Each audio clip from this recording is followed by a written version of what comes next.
We got this award from a student that made that flag and it still stands.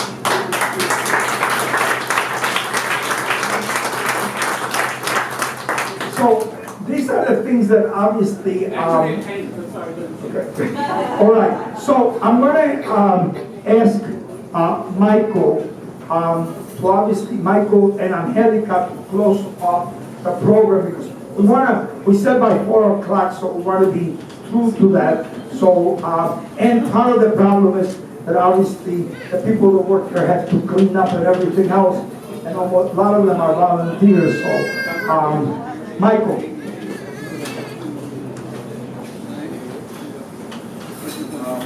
I'm absolutely humbled by everything that we've heard.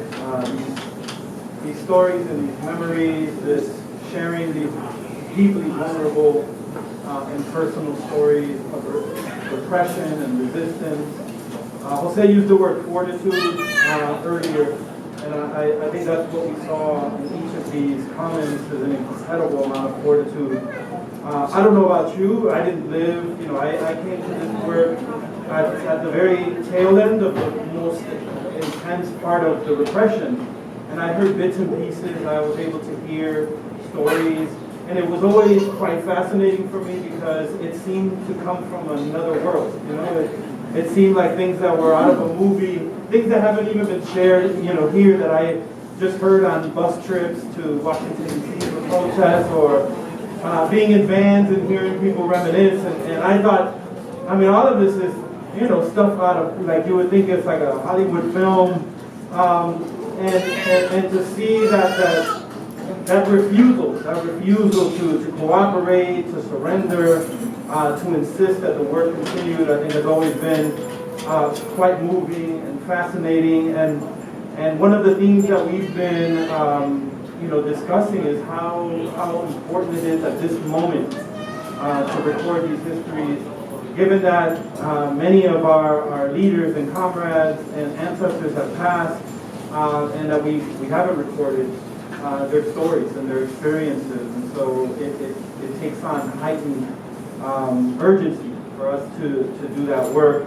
So I'm absolutely honored. I just want to mention one more time Daniel Strom for the idea that brought us all together.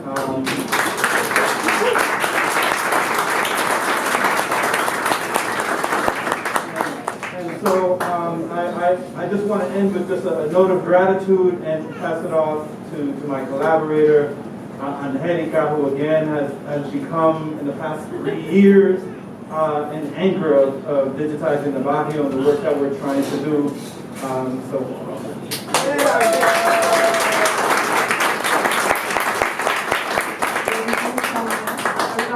Extend my thank you to Jose, Margaret, Maritza, and Alejandrina for sharing your stories. We are all immensely grateful for your work.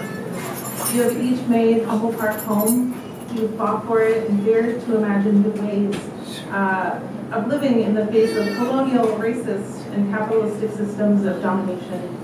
And these systems continue and have only intensified. But we are not starting from zero.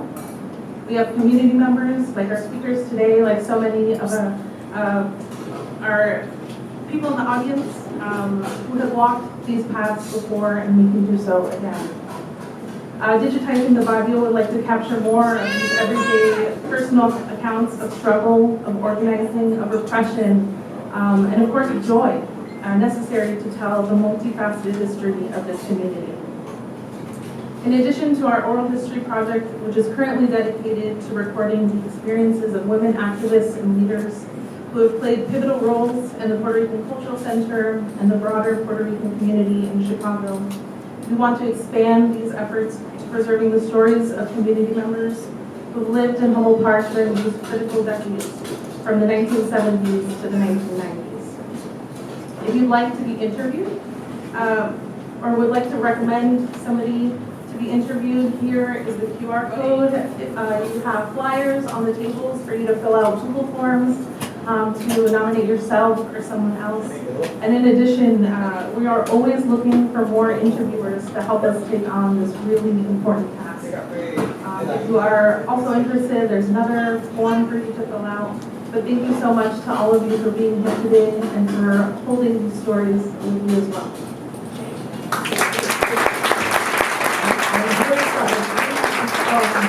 An amazing part of our work. She labors every day intensely to really keep our memory together. So I really want to thank Angelica for the work that you do. One of the things about our work is that I think all the people that work with us, well, there are huge challenges. There are people that are fundamentally grounded in the community and grounded in what they believe. So I think that's what makes this work so exciting. I